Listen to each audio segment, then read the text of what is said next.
There's a reference to what looks like Ellie or Lily. I'm looking at what looks like E and then L and then L and then E is kind of the only way that I would be able to describe it. You can't be messing with me, Don.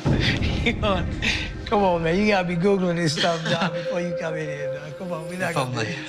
What is that? Come on, man. Seriously.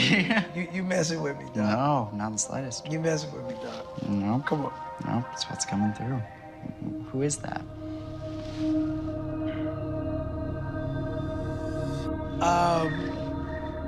September birthday, sudden passing, E-L-L-E. No Google. No Google. This is just... This is embarrassing. I don't even recognize you. Don't worry about that part. We'll talk about that later. It gives me joy you don't know who I am. It gives me joy. Okay,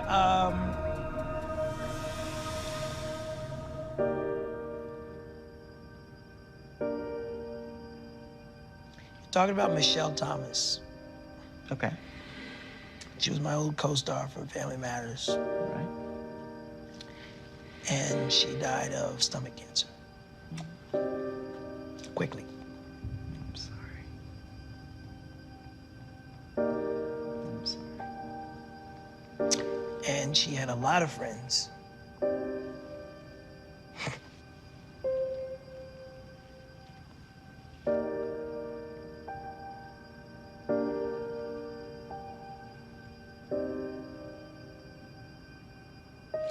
She had a lot of friends in the music industry.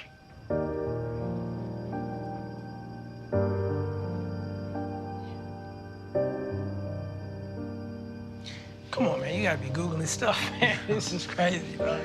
Her birthday, September 23rd, 1968. Wow.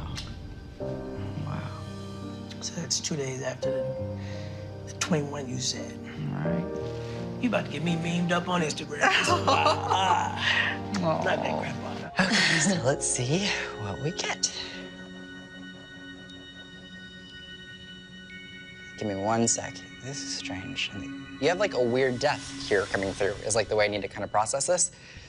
Whoever this was, and it would have been a female, not a male. I'm also seeing music signs. This is interesting the way this comes across. Mm-hmm. She's having like, what is this? She'll like joke. This is weird. I don't know what this is. She's like doing this weird hand thing with me. It's like a funny, like a weird, she's just being silly. Mm-hmm. It's like a funny, random, like silly, like, it's like she's. Is she loud? She's very, very direct Mm-hmm. the way this comes across. Someone might go by a nickname. I'm getting a reference to, it's like a name I've never heard before. It'd be like a really unique one. I think we all know what's going on. Well, most of us. I don't know this name, but it's funny because she's the type that could have given advice and told everyone, like, get out of that relationship, he's not good for you. But when it came to getting that advice herself, it was much harder. Oh, that's so true. We used to have to argue for hours. She is not lying. I used to be like, and then she would tell me, well, I just had to argue with you to get my point across. And she was like, I knew an hour ago that you was right. I'm like, what are you doing to me? That's Lisa. Yeah. But there is a reference to South America, in South American countries. Do you know if she had visited at any point Central America, from your knowledge? Honduras. Okay. And then she's referencing to a car accident. Mm-hmm. And this is interesting because she's placing these two together, but she's having me acknowledge that if this had happened in a different country, this wouldn't have happened. Danger. But I wouldn't think that it would happen to me in the States. So the reason why I'm going to describe this is if someone is not familiar with the way that we drive in a different country, and as a result we die, when had we been on the road and perfectly capable, we might have been able to manage in the United States, you know, somewhere where we might have I been know what familiar. you're talking about because it was only 2 lanes Right. when she got in the car wreck. Right. And it's the way that the roads are. Right. Interesting. Okay. She's just, from her perspective, happy that no one else was killed in this incident. She's more focused on others and their well-being. Unique. And it was kind of 8 people in the car, and Okay. she's the only one who died. Everybody could have. A lot of people got hurt. Right. Bad. Right. But she's the only one who She's the didn't only make it. one. Wow. Oh my gosh. Everything you said, you were dead on. Like, she was in the car in Honduras, and the road was weird. I'm so sorry. So you have to turn the picture over. woman coming through, having me talk about her heart. And this is very clear in the way that this comes through. She's very insistent to acknowledge, no matter how I died, I need them to know the heart. I need them to know the heart. And there's a feeling of having a susceptibility to a heart arrhythmia and also having a susceptibility just to a heart issue. But I can distinctly tell there are other aspects to this passing. People talking about this, discussing this heart thing, but it's something else. It's like, or I die of something else, people think I die of something else. And there's just an emphasis on basically saying, like, people don't know the full picture of how, to what extent this really affected me. But it's a weird way for it to get presented from someone to just randomly pop in. Have there been recent discussions about an individual having, like, a heart thing? Have people said someone had a heart condition? My ex-wife. Okay, this feels heavy. Oh, boy. I really want to keep this in mind. I have to talk about health, and it's kind of health with family. For the men in your family, it's really good to just take into consideration that blood pressure is going to be something that we really have to keep in mind. Now, heart issues, they happen to men. It's not uncommon, but the thing is that, let me see what that is. I don't even know where to start. When it comes to like a family and a gene perspective, it's possible that within your family, there might be multiple men who end up at a later age dealing with blood pressure issues, but also deal with either a heart murmur or a heart arrhythmia. But I feel like I have to kind of go to heart, and this kind of correlates with blood pressure. So just kind of keep that in mind. I have a couple people who've, you know, kind of came through and acknowledged passing in a bit of a similar sense, and it's almost saying like, keep in mind your own heart, because there's a man who was very stubborn who passed away, and he acknowledges dying as a result of this heart problem. His message is, don't be stubborn like I was. And the feeling is like, this is a strong guy, he's great, he's lovely, but he was really frustrated at the fact that he neglected this, because this is something that could have been treatable had we just known about it. I'm not wanting to go, and there's just a feeling of like, don't let you be me, basically, in the way this comes across. It's like, keep this in mind, be proactive in your health, do what I didn't, is kind of the message, so. No history of heart disease. Sure. In the family. Sure. With the exception of my sister, had a heart issue, had open heart surgery. Delighted that she's fine now. Great. But it can't get much more serious than that. Sure. Just not a genetic line that we've known. Right. Interesting. Okay. I'm interested to see who may have messages for me. There is someone that I have in mind that I hope I'll hear from. We'll see. I don't want to say. I'm going to keep it under my hat. Have you been doing this since you were little? I've basically done this since I was 10 years old, and I've worked like formally since I was 16. When I was 10, my grandmother was ill with cancer. I woke up one night and just knew she was going to pass away, and she did moments later. But the beauty of readings is that they're actually very positive. I tell people what they're meant to hear, not always what they want to hear. I don't believe that the future's set in stone, so I think we have some degree of influence over it. So we can focus on your personal life, and we'll see. So let's see what we can do. Okay, got that.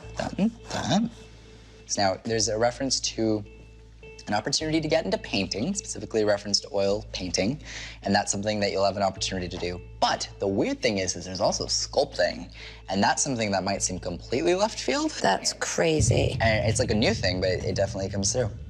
That's crazy. Do tell.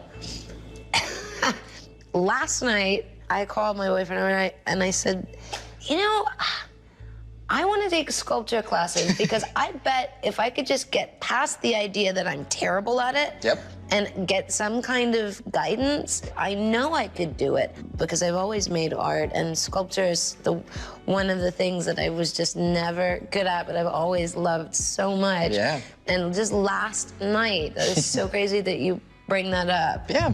And I think that's like a really good example of like how we as human beings kind of limit ourselves and put ourselves in boxes and what we can and cannot do. And I think oftentimes people kind of shoot themselves in the foot. We kind of self-sabotage by not fully doing what we are interested in because, you know, we feel we're not good at it. Yeah, I'm tripping out on that right now. Good. Well, I definitely encourage that, and that looks amazing. So. Thank you. I see you doing sculpture. It's just what? You know? Like out of the world of possibilities, it could be I see you learning to raise llamas, you know, or horseback riding, or, you know, macro photography. It's about that weird, you know? There's already a couple people popping in for you that I'm gonna kind of talk to you about. Okay. I have some very dear family members who passed away, who I was extremely close to. They were really there for me during a lot of stuff. And so I would love to see who comes through. So there is an older woman who's coming through, and she is acknowledging that she feels she lived a full duration of life. She views you like a mother would view a daughter. Who experienced the fall?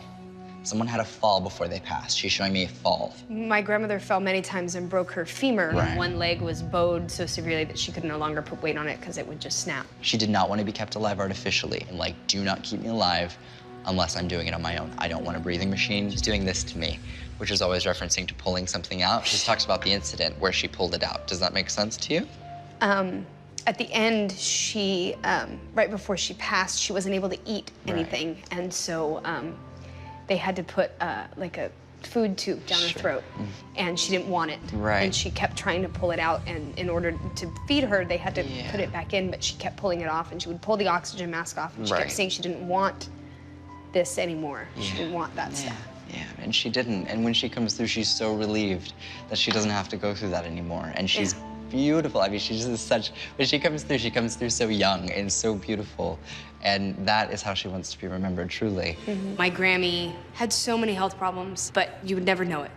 You know, she was just sweet, and she was just a huge support in my life. But to watch somebody that you love so much go through that was really hard, because you just want to take it away and make it all better, but there's no way to do that.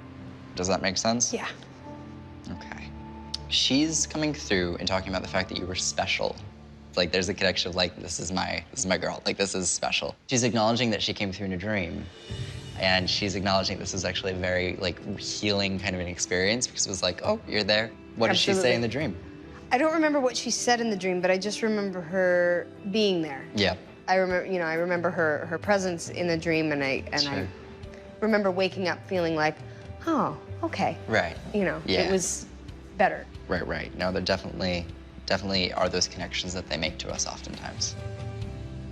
She comes across and acknowledges that she was just really heavily wanting you to be okay after she died.